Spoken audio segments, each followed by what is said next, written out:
All right, well, we're going to go ahead and get started now. It's 9:01 Wenatchee time.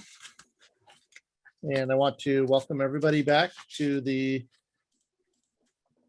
Society of American Foresters annual meeting being hosted by the Mid-Columbia chapter. The Mid-Columbia chapter actually stretches from the Canadian border. So it's Okanagan County through Chelan County on the east slope of the Cascades. And this meeting also, not formally, but informally, we've started to kind of combine efforts working with the central chapter of SAF.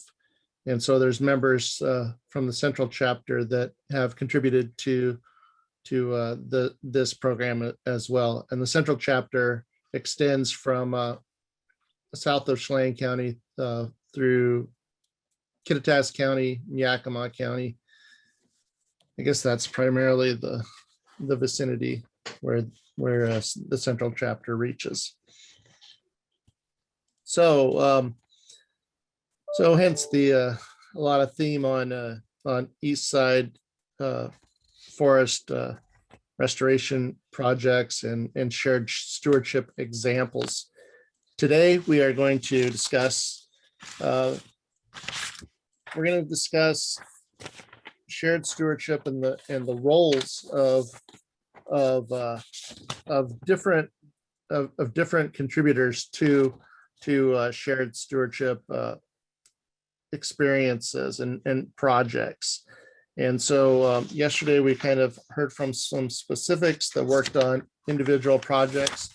And today we are going to hear from a wider array. It's almost a 2-hour panel that will convene after our morning break that represents a variety of different roles that are applicable statewide. So hopefully you'll be able to take some of these ideas from your areas of work and apply them to the various counterparts that might be functioning in your region.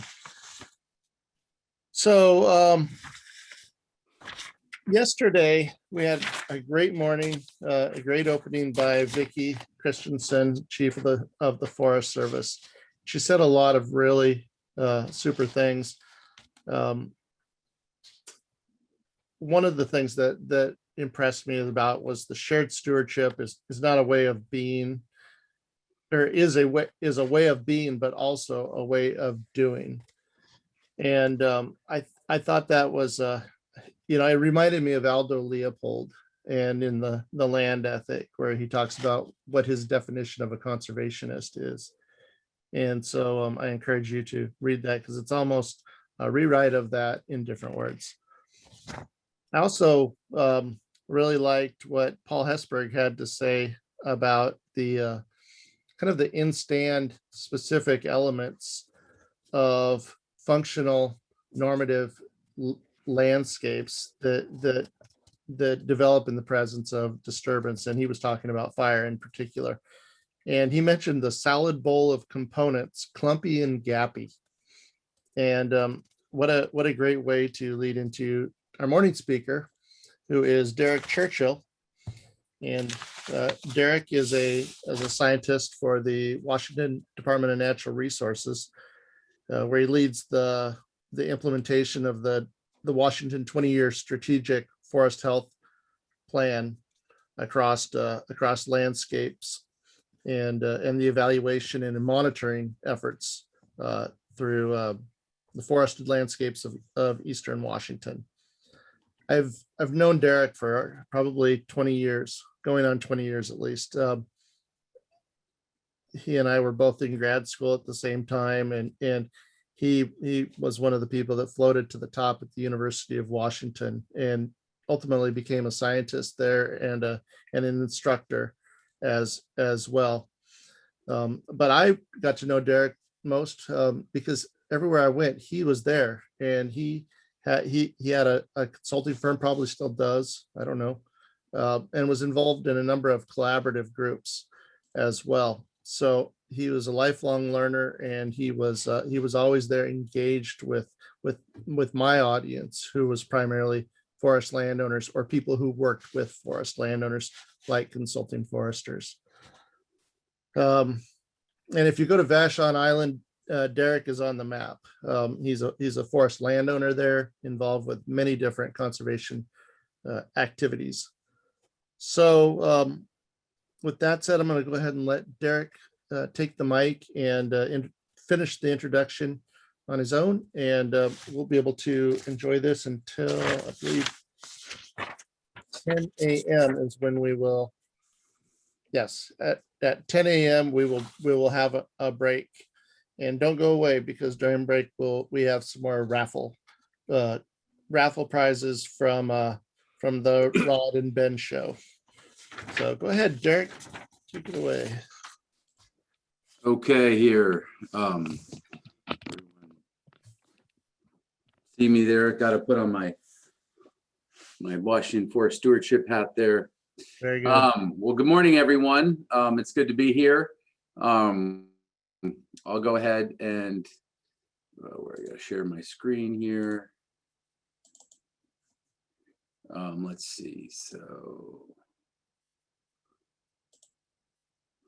okay, can folks see that, the full PowerPoint version there? Okay, great. Well, again, it's good to be here this morning.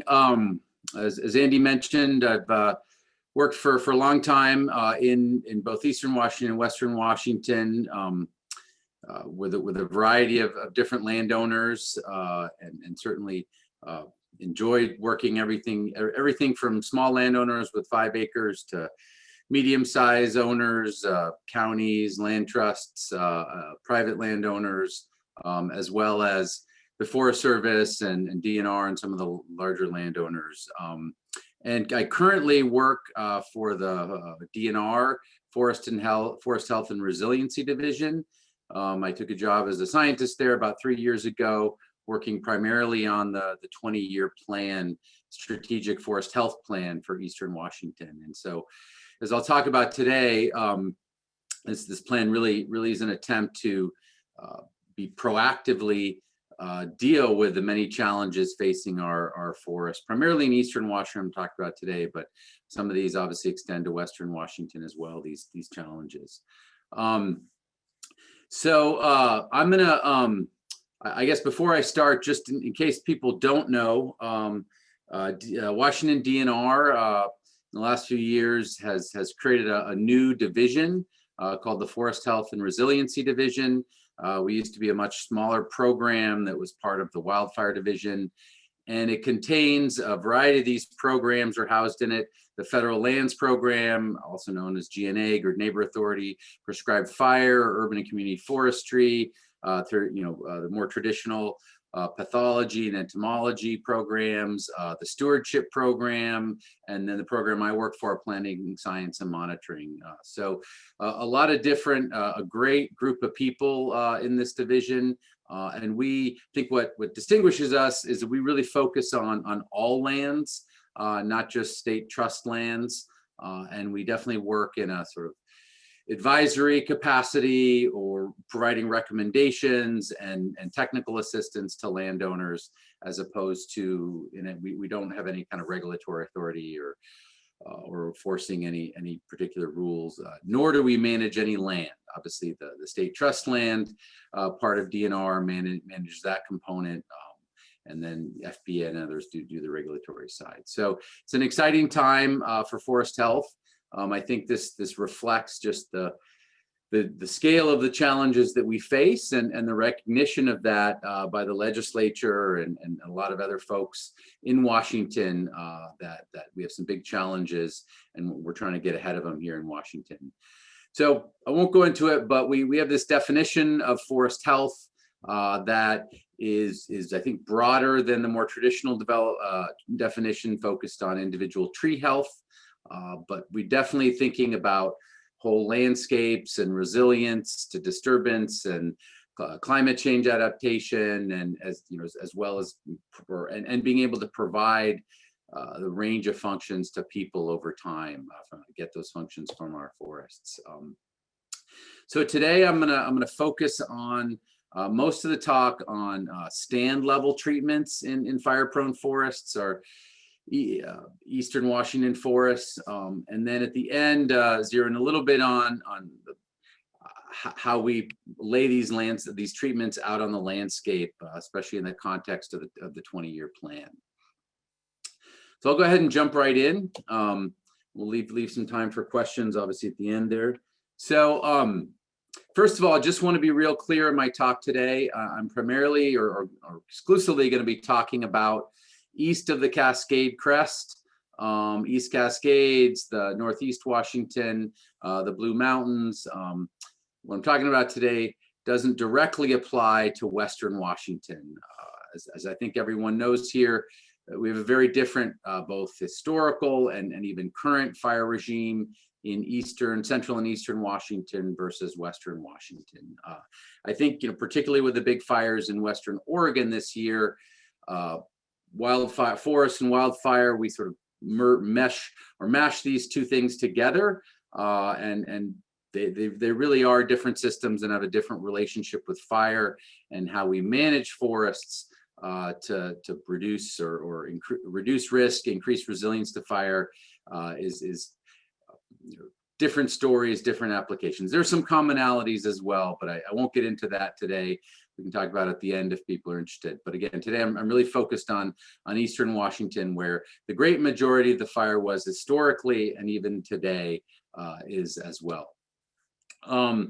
So I think we all know it's been pretty well covered. We're facing these really three big challenges in our forests that are, of course, interconnected. We have an increasing amount of wildfire, and particularly increasing large patches of high severity fire in our drier forests, where that historically was not common, and so those forests aren't really adapted to those large high severity patches.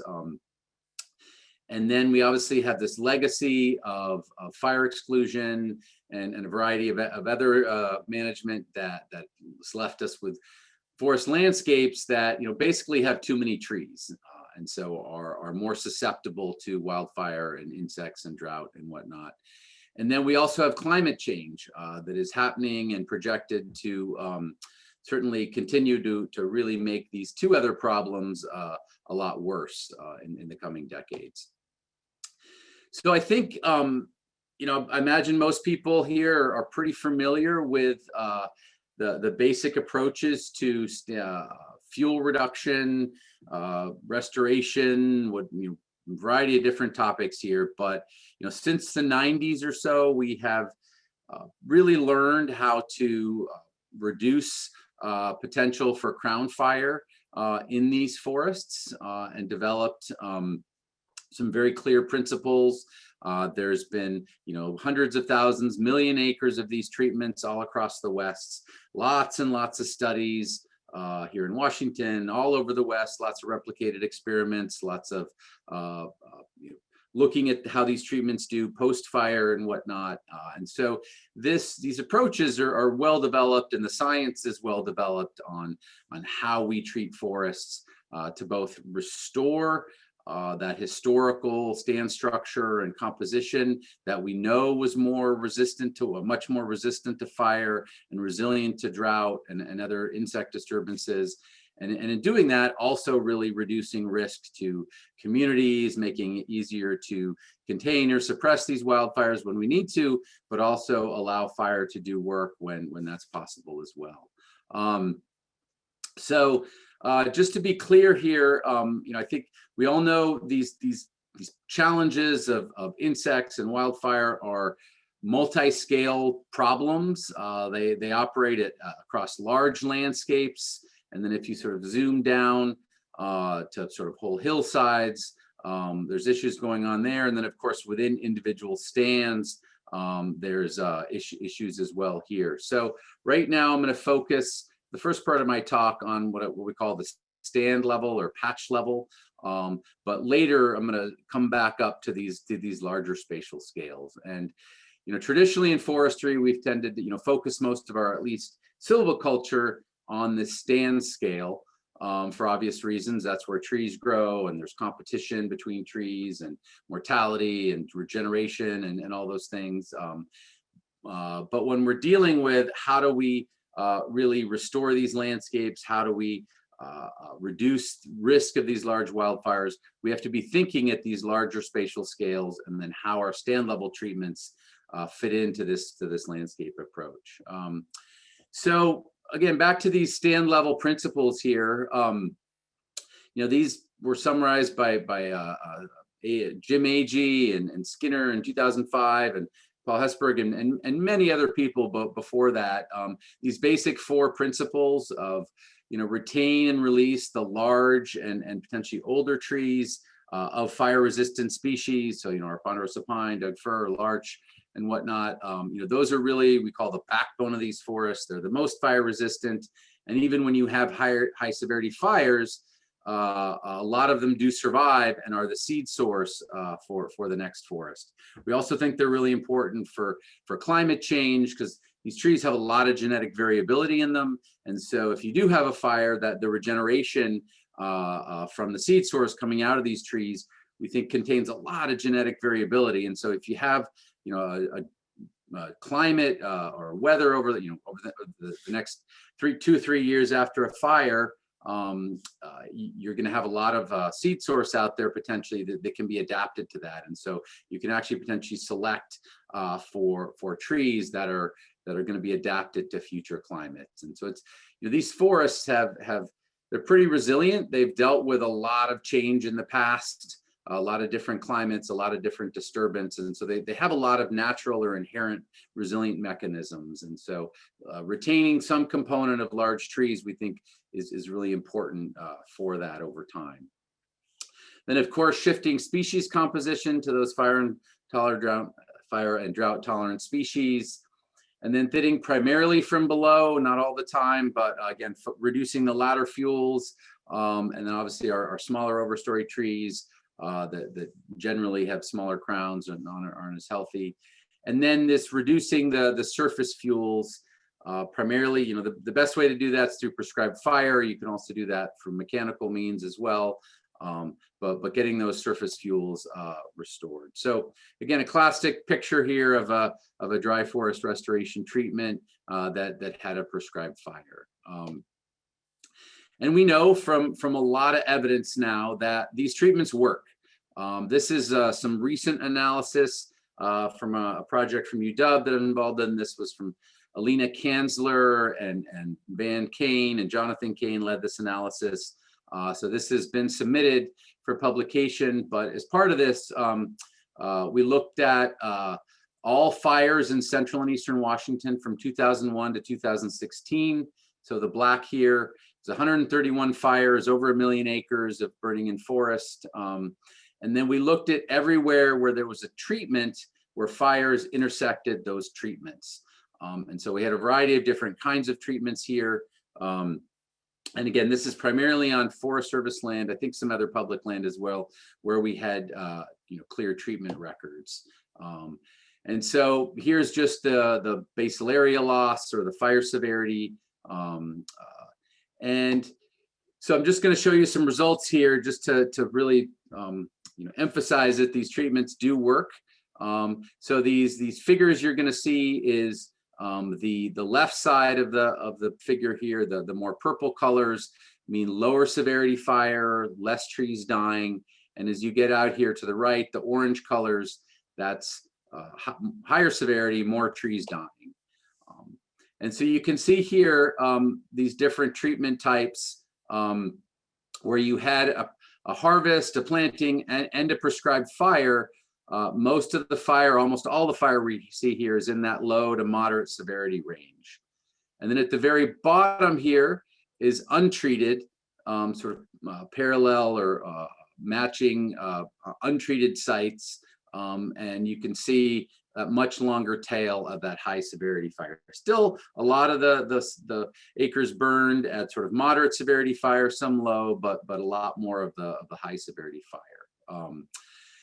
So anyway, the take-home message here is that mechanical treatments definitely help, but then those that are followed by prescribed fire is where you see the real reduction in severity. And so again, this is nothing surprising, but it's from a large, really a very robust look at past treatments across in Eastern Washington. We see that. And then, you see this in all across the West. Here's just, there's been a gazillion studies, empirical studies looking at, okay, you had a treatment and then wildfires burned through the treatment, and what happened. And so all of these papers here, some of them are individual treatments or fires. A lot of them are syntheses or reviews that cover multiple fires and lots of treatments. And again, the message here is that by and large, these treatments work. Certainly when you have really high winds, extreme fire weather, they don't always work. Sometimes fire burns right through them, kills most of the trees. But even in severe weather, these treatments generally have reduced severity, at least to some extent, right? So, all right, that's good news. I think it's sort of evidence that silviculture works, right? We can be presented with these new challenges and use our common sense, and then do research, do trial and error, and figure out how to manage forests to get the results that we want. So this last part in red here, restore a mosaic spatial pattern. Andy talked about that clumpy, gappy pattern. That's a little bit more recent aspect of this stand level management in frequent fire forests, something I've done a lot of work on. And so I think, at least initially for a long time, a lot of our treatments looked like this, really even spacing. Sometimes some of our treatments still look like this. There's nothing wrong with these treatments per se. We know they do reduce fire risk and insect risk and so forth. But we also know that forests that had an active fire regime were more variable and had these openings, this orange part here, these clumps of trees, dense thickets, and sort of were more variable in a variety of ways. And so I think I'm gonna spend most of the time talking about this aspect, because again, it's been much less researched, and it's really only in the last probably 5 years that we've started to understand the functional effects of doing more uniform treatments versus more variable treatments, and saying, what do we get? What's the difference in terms of actual functions between these treatments? So again, we know from a lot of historical evidence, which I'll show you, that these forests where you had an active fire regime, and again, we know we're really resilient, had this clumpy, gappy pattern, right? Here, some different forests that have been restored, both ponderosa pine, but also even our larch forests and Douglas fir forest, getting up into that more, cooler, more mixed severity part of the world in Eastern Washington. We still see a lot of these variable patterns as well. So before I came to DNR, I worked with a lot of different partners to put in these reference plots in Eastern Oregon and Washington, where we would reconstruct usually a 10-acre area and determine, okay, what was this forest like? What were the composition, the basal area, all the different stand metrics, as well as the spatial pattern. And so we go out, sort of like forest archaeology, find the old trees, figure out which were the trees that came in after fire exclusion, and then do a stem map. And what we found, again, this is, I think most people know this, but this is the actual data here from Eastern Washington. These tended to be pretty low density stands, generally below 60 square feet of basal area. A lot of them were, 40. However, you did have, particularly as you got into more mesic, moister, cooler environments, you did have things in the 60 to 80 square feet of basal area. But, not, at least we didn't find any stands that were dense. We know there was some dense forest out there for sure. We weren't necessarily looking for it, but at least in places where you had frequent fire, tended to have these lower density stands, and for the most part dominated by ponderosa pine, but also a fair amount of Doug fir, which is the black. But again, in some of these more mesic places, you have a mix of species, larch, as well as even some of the grand fir, lodgepole pine and whatnot. So, and then, this here shows that these were dominated by larger trees, over 20 inches in diameter, but still had a fair amount of small trees too. They weren't wall-to-wall large trees by any stretch. We know these were multi-age stands with a lot of different cohorts in them. So this is just looking across all these sites, not just Eastern Washington, but again, this trees per hectare, sorry. So 100 is about 40 trees per acre. So again, most of the stands around 40 or less trees per acre, in some cases you had higher densities.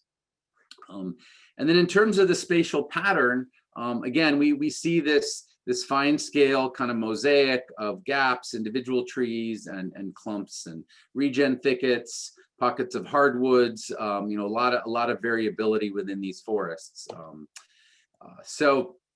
And one other thing, so we did, I think, 5 major reconstruction studies, one in the Blue Mountains and the Malheur, this yellow here, one up in Northeast Washington, one down in the Rogue, Siskiyou, another one in the East Cascades, Okanagan, Wenatchee, another one down in Southwest Oregon, the Fremont, Wainema, or South Central.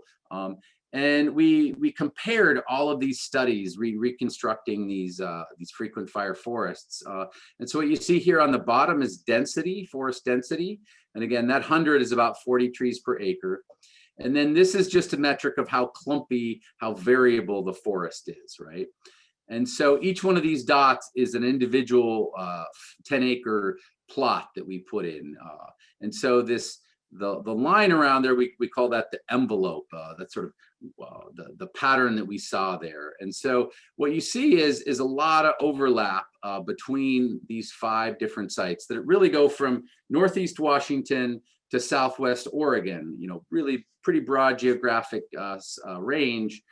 But we see that these forests with active fire regimes, similar species, live in a sort of this envelope that's pretty similar. They tend to be, low density forests, under 40 to 60 trees per acre, and definitely not really uniform, but not super clumpy either. And so that really gave us a lot of confidence. We know we're not describing every forest that was out there with an active fire regime, but we do have a pretty good target here for a lot of our treatments. And so what we found again is we do have some relatively simple stands historically, or when we have active fire regimes, right, that are pretty low density, don't necessarily have a lot of clumps. Then we have some that are sort of moderate density, a little more variability. And then we have some too that are higher density and a lot more variability, a lot of clumps and a lot more complexity to them. And so this envelope really spans that range. And then a range of opening sizes as well, quite a range of opening sizes in here. And another important feature here is that we really see this variability across stands. So it's not the same kind of just individual fine scale variability replicated across every acre. A lot of places, one part of a stand, often where it's moister or in a draw or north facing slope or something, will have higher density and more clumps. And then another part of the stand, maybe it has shallower soils or for whatever reason, will have lower density and be structurally simpler, more individual trees, less going on there. And we think that's also pretty important for a variety of things. So again, here's just a photo of that variability kind of as you move across the stand. Some of it's caused by topography, rock balls, and so forth here.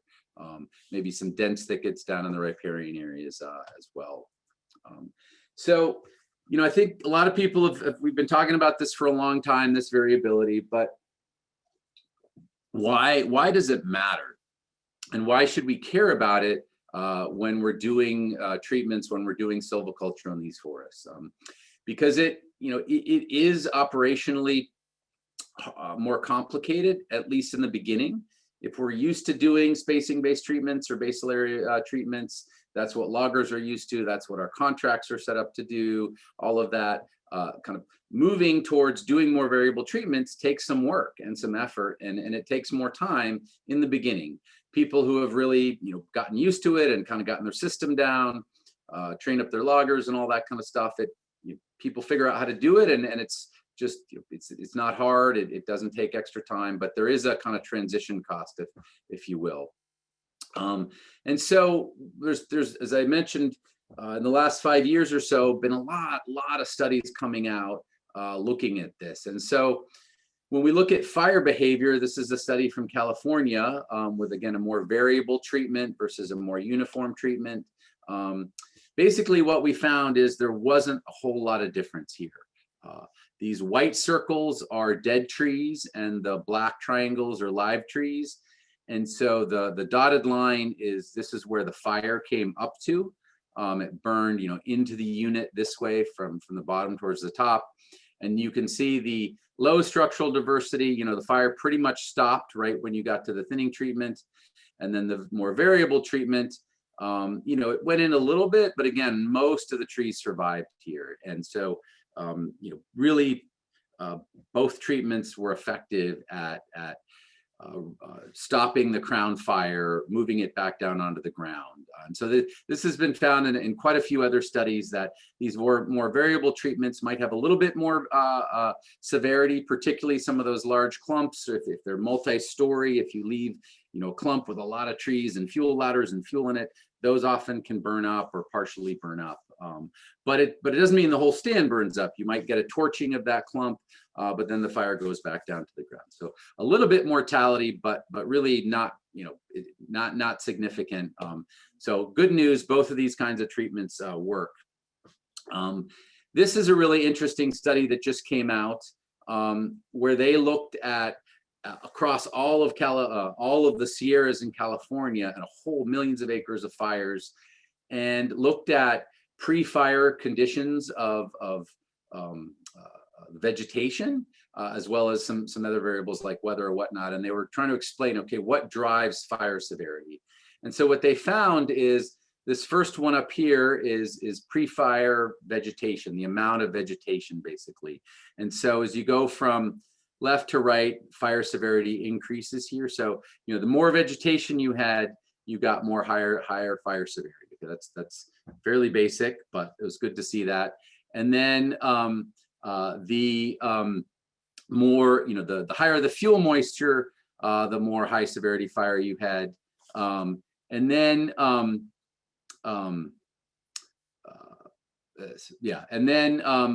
this one down here is what I want to focus on, is that the greater the amount of variability in the stand.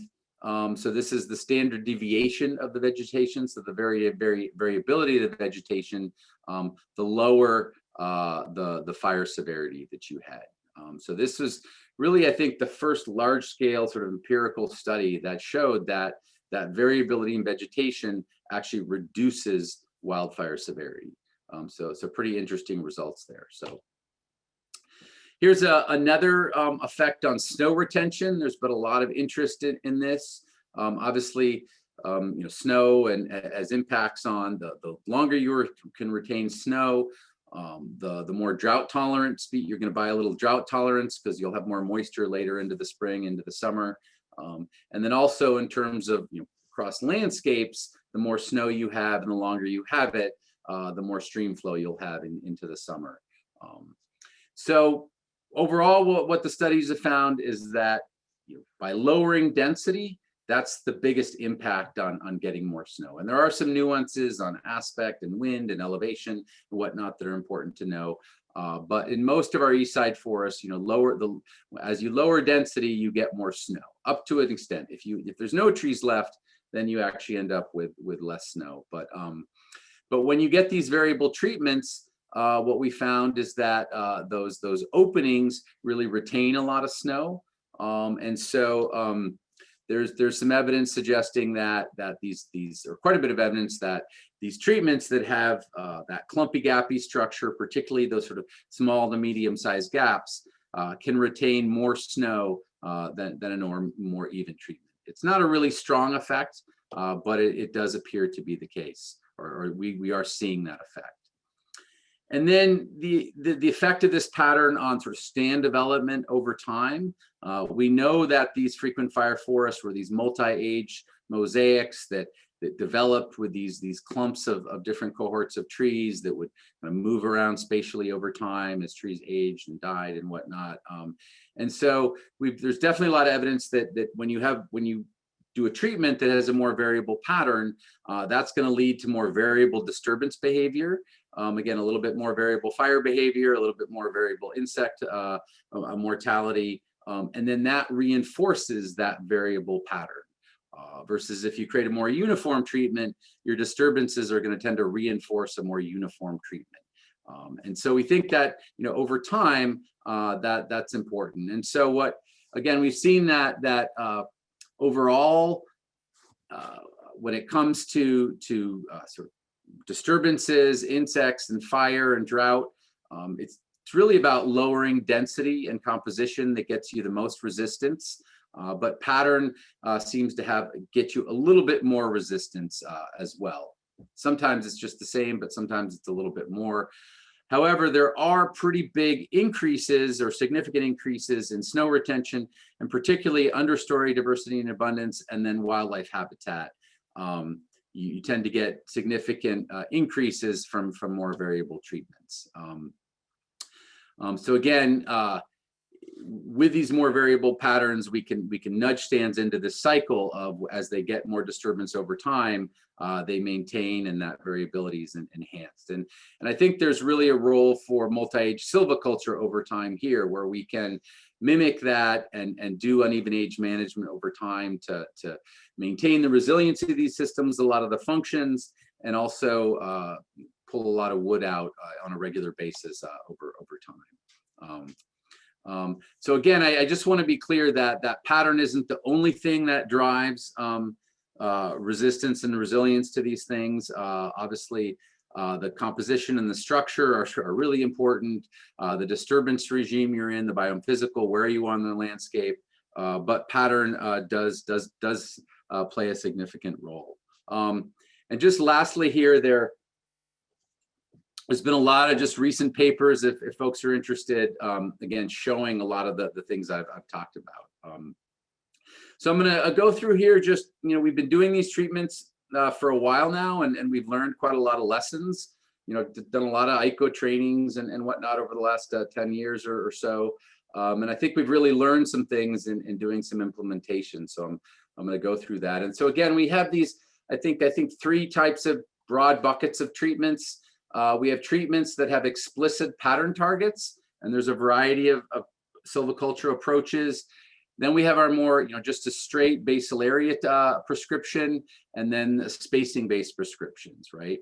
And so again, here's a couple actual papers where we've done monitoring and published on them and whatnot. Here's just some pictures of these more variable treatments to kind of give you an idea what they end up looking like. This is one from James Pass on the Colville National Forest. Here's another one from the Colville. Here's kind of a overview map of it from LiDAR. Here's a more uniform treatment, kind of what it kind of looks like. Here's a really uniform treatment from Central Oregon, really just kind of spacing-based treatment.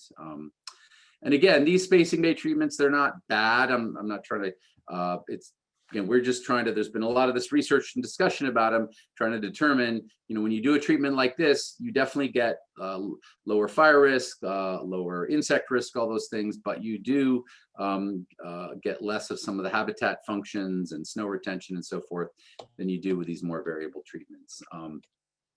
And so, what we found over and over again is, when you do a spacing-based treatment, that explicitly spaces out the trees to every 30 feet or 25 feet or whatever, you end up outside of this envelope of historical forests. We've also seen that when you leave a lot of dense, like unthinned parts in a stand or in a treatment, you end up with that the stand is actually higher clumping or more clumped than that historical envelope that I showed you earlier. But a lot of our treatments end up, within the envelope here. as well. So we're seeing kind of these three broad patterns through monitoring. And really the key lessons learned here is that you don't get variability unless you explicitly prescribe it and track it during implementation. A lot of people say, well, we're already doing this, we're already getting variability. And we went out and monitored, probably 30 or 40 of those kinds of treatments that we found over and over again is that you get a little bit of variability, but if the people implementing the treatments are used to doing kind of spacing out trees, that's what you get. It's just sort of common sense. And so you have to have some kind of explicit direction in your prescription to get variability. Otherwise, you generally don't get it. There are a lot of hybrid approaches, basal area prescriptions, where you add in clump targets or marking or whatnot to mix things up to get those openings. Those can definitely work. However, you tend not to get the large clumps or those larger openings. Those are the things that really seem to be hard to get into our prescriptions. People just aren't used to doing it. And so if that's a goal of your prescription, you really have to prescribe those and mark those or get those in there in some way explicitly. And then a last thing that we've really learned is that when you get fire, either prescribed fire or wildfire after these treatments, fire kills trees. We learned that. That was really mind-blowing. But what we've seen is that it can often take out those larger clumps. And so if it's going to further simplify stands is the general pattern that fire does. And so just keeping that in mind when we're doing treatments, we're often going to have fire later on, right? And so we may want to leave a little more additional complexity out there, some more larger clumps or whatnot, knowing that fire is going to break some of those up and whatnot. And that can be good for snag retention or creating snags and habitats and so forth. Obviously, we don't want too much of that in our treatments. And then finally here, we've been doing quite a bit of monitoring and developing these techniques with LiDAR. This is Sean Geronimo, who's done a lot of this work, and we're actually going to do a demonstration pilot project using drone-based LiDAR as well as drone-based imagery over some different treatments and seeing how well we can monitor both the spatial pattern stuff and overall post-stand conditions, as well as surface fuels. So that's going to be an exciting project coming up. Anyway, what we found is we can quantify this pattern with LiDAR, which is pretty cool. This is just showing sort of the percent of individual trees, kind of showing these more uniform patterns like this one versus these little bit higher density complex patterns. So that's the more complex pattern, that's the more uniform pattern. So we're developing some remote sensing tools to where we can start looking and monitoring, these treatments across large landscapes and not having to go out and do this by hand for every unit, which is obviously pretty time consuming. So if folks are interested, we developed this ICO approach, and this implementation guide has a lot of the reference data that I talked about today. There's also some great stuff by folks in the stewardship program, Ken Bevis and Andy, I know others have worked on this, really laying out these same concepts of how to create forests that are both resistant to wildfire, can grow wood, provide a lot of the income and habit over time, but also provide habitat and some of the other functions that we're looking for. Okay, so the last part of my talk, I'm going to get into the again, going from the stand level to the more of the landscape level or watershed level, and how we apply and locate our treatments across these landscapes. And so I think you're all hopefully familiar with the 20-year plan. If you're not, go to the web and download, and also our wildfire plan.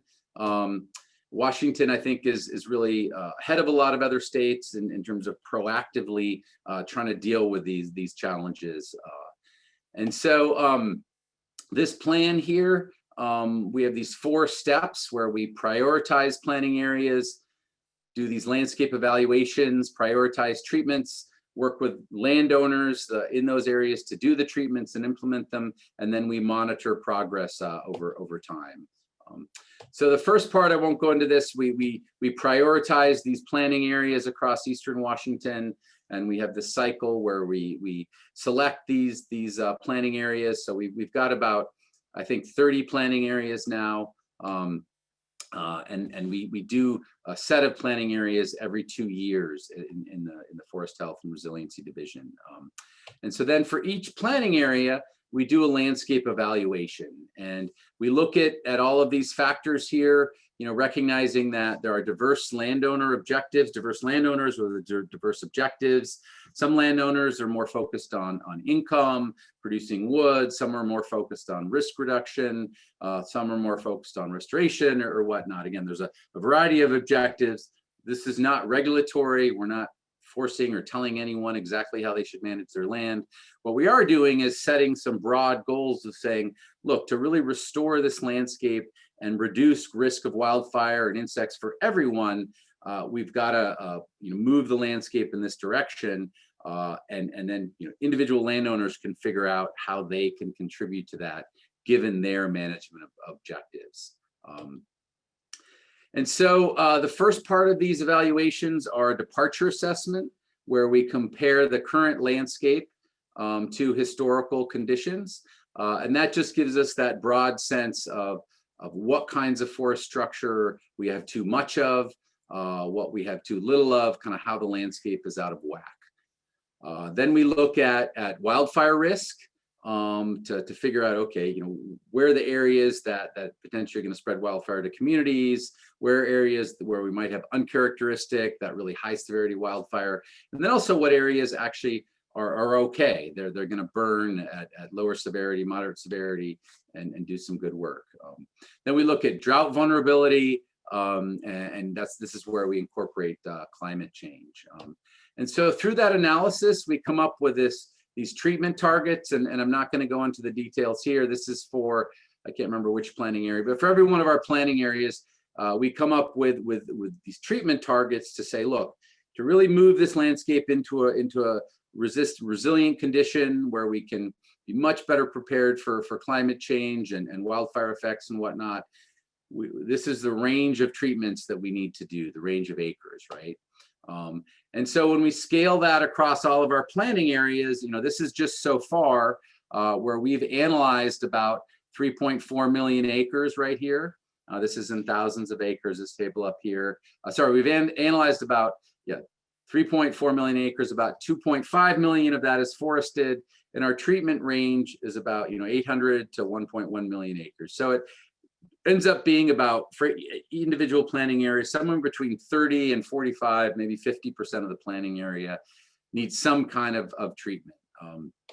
And so, those are pretty big numbers. In the 20-year plan, we talk about a target of 1.25 million acres. We're almost to that 1.25 million acres, and we still have a lot of Eastern Washington to go in terms of our planning areas. And so we think when we're done with a lot of this, our actual treatment target's going to be higher than that 1.25 million. that was a good start, a good placeholder when we're getting the plan going, and it's will definitely, I think, is a good target to get us in the next 5 years or so. But realistically, we're probably going to need to treat more acres than that over time. So obviously we can't do everything mechanically, right? Just access and logistics, all kinds of reasons. So we really are going to need to use a combination of mechanical treatments where we have good access, places that are commercially viable and so forth, a lot of non-commercial treatments, as well as prescribed fire, and then where applicable, manage wildfire as well, where it's safe and you have the right landowner objectives. And so we know we have this large need to treat acres across these landscapes. But then the question becomes, where do we focus? Where do we prioritize within a planning area? We know we need to treat a lot of acres. Where should we focus those treatments and avoid unintended consequences? Because of course, when the rubber meets the road and you start really actually treating a lot of acres or talking about treating a lot of acres, people get nervous and people get, oh my God, what are you guys doing? You're really talking about some major landscape change here. And so we really need to be able to demonstrate to people and have that solid science and analysis behind us showing why we're treating in certain locations and how that's really going to achieve our goals of reducing this risk of uncharacteristic fire and drought effects and creating more resilient landscapes. So we've developed this prioritization approach where we combine drought vulnerability, departure, and fire risk, as well as fire transmission to homes. And so within these planning areas, here's these 4 components: the drought vulnerability, that's fire risk, you add fire risk, then you add the departure, and then this wildfire transmission. So this is the Teanaway planning area. And so again, we provide this information to landowners. This isn't regulatory in any way. This information to landowners to say, look, here, the redder areas are the higher priority areas to treat from these different objectives. And then folks can, again, given their own objectives and planning processes and so forth, can decide, how they can contribute to this. More recently, Anna Barros was a fire scientist we hired, working with Chuck Hersey and others, has developed the wildfire response benefit component to this, to where we look at potential control lines or fire breaks and other factors to figure out how to make sure when we're doing this landscape restoration, be integrating that with improving our ability to protect communities and manage wildfires in the different ways that we want to do. So this is a new component. I'm not going to spend a lot of time on it, but that is something we're still figuring out. I think we've made a great, Anna's done some amazing work here in moving us towards this integration of the wildfire management piece, wildfire response benefit with the landscape restoration. So anyway, all this information is on the web. You can download summaries for all of our planning areas that shows all of this, as well as all the GIS data and so forth. We've got a website down there. We've got a user's guide and all kinds of stuff to help people access the information. So I just wanted to close again by saying, okay, so this is the Nason Creek planning area. That's Lake Wenatchee there. We have this landscape treatment priority map. It's showing us some places where we may want to do some of those treatments, right? But what we've learned is that, we also, when we're doing these treatments, want to make sure we're maintaining enough closed canopy forest.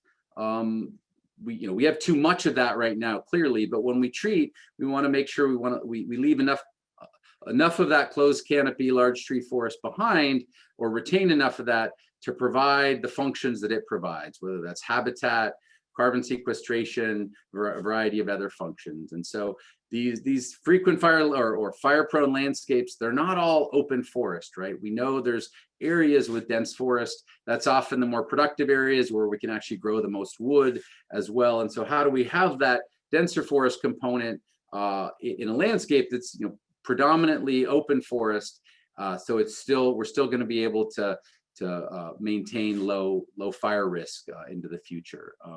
And so this is a component to our landscape evaluations. This just identifies where that large tree closed canopy forest is, and then sort of rates it by sustainability. And so the greener stuff right here means it has lower drought risk and lower fire risk. So it's going to be more sustainable location to hang on to that type of forest. And so again, that's that north facing slopes, kind of no surprise there.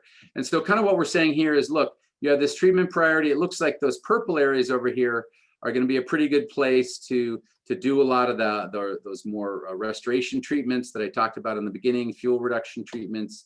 Whereas this green, those north facing slopes, maybe that's an area where we're going to have more closed canopy forest. Doesn't mean we're going to leave it alone necessarily, but we're not going to do those more intensive treatments where we're really trying to restore that open structure. Maybe more moderate thinning, or maybe more even age type of forestry over time.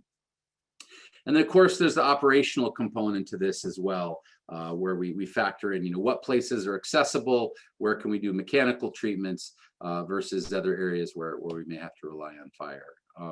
So I'll just close here by saying, one of the things that we are working on now is making sure that when we do these large scale treatments, we're not overly fragmenting the landscape, particularly that larger dense forest. And that, similar to how we know our stand level treatments sometimes can simplify stands, we want to make sure that these large scale treatments don't overly simplify these landscapes.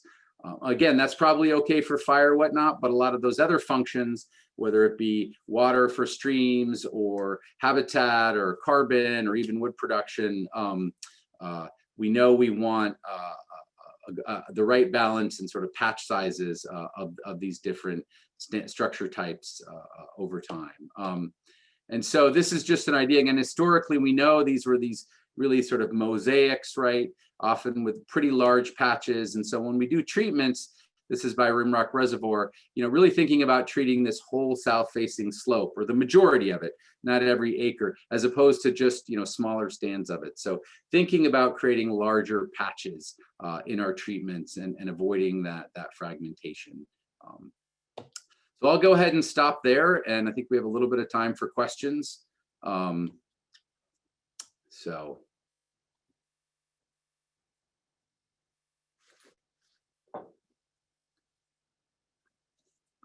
I can't see the chat box here. Yeah, they're just starting to roll in. So the first question, Derek, is wind throw a common problem in post-restoration treatment forests in the Eastern Cascades?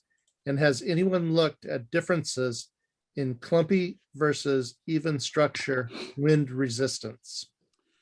Wind throw, in my experience, isn't a huge problem. It does occur in some places on Eastern Washington. But in general, I've seen it a lot more in Western Washington when you have really dense, stands of hemlock or Doug fir or whatnot that have, high height to diameter ratios, and then you get, wind or snow breakage or whatnot. And there is certainly some thinking and some evidence that, when you have trees in clumps, they obviously their roots are grafted together, both the roots themselves and then through mycorrhizal fungi, and their canopies interlocked. And so that does afford you some more wind protection. So there is some evidence of that, mostly again in Western Washington or places, wetter places with the more intense coastal windstorms. So. Okay, next question. What does ICO stand for? Oh, it stands for individuals, clumps, and openings. So just when we're doing a lot of this research and figuring out, okay, how do we apply these ideas to a variability to silvicultural prescriptions and provide really clear, quantitative, simple targets to people marking or loggers or folks choosing which trees. So we developed this approach and we called it individual clumps and openings, because those are the three things that you're trying to create as you move through a stand in terms of the spatial pattern, right? You're still trying to select, the better trees and the right species. That's the first thing you're always looking for. But then in terms of the spatial pattern, you want to say, okay, I want to leave a certain proportion of widely spaced individual trees, but I want to leave some clumps, some different sizes, and then create some of those openings as well. So that's where that comes from. So Ryan Sanchi asked, when you say large clumps, what size are you talking about? Are you talking 3 acres, 5 acres, 7 acres, larger? So in the sort of a lot of the reconstruction data that we have, the larger clumps we do it in the number of trees, and they tend to be 20 to 30 trees. Sometimes you get 30 or 40 trees. We did not really find a ton of 3 or 4 acre patches of super dense forest. Sometimes a number of large clumps would all be pretty close to one another, and so you might have 2 or 3 acres of somewhat dense forest, but it wasn't wall to wall dense forest. Again, that doesn't mean that you don't want some larger unthinned patches out there. That's okay. There's a lot of functional reasons why you might want to leave that, or sometimes have to because of buffers or so forth. But in general, when we talk about clumps, large clumps, or we call them super clumps, There's sort of 20 to 30 trees, typically spaced, 5 to 20 feet apart, the individual trees, and not perfectly. So, collectively, that might be a quarter acre, maybe a half acre kind of thing. But again, you might have a larger area that has overall more moderate canopy cover. Maybe you thin through it a little bit. You don't really maybe you don't go down to 40 basal area. Maybe you leave that 4 or 5 acres at 80 square feet of basal area with more larger clumps. So that's more in line with the patterns that we see in those forests. And often that's in those wetter places or those microsites, that little swales or whatnot that can handle more trees. Okay. There's a couple more questions here. I'm going to save them and give them to you. And hopefully you can reach out to the folks that asked them, or they can reach into you. I'll keep Okay. up that record, but we need to move forward. So thanks a ton. This was a great presentation. Hey, I put the link for the data out there. Someone asked for that, so I just posted that. So okay. All right. Well, then I guess I will pass the mic to Andrea, who's going to take us into break and reboot the Rod and Ben show.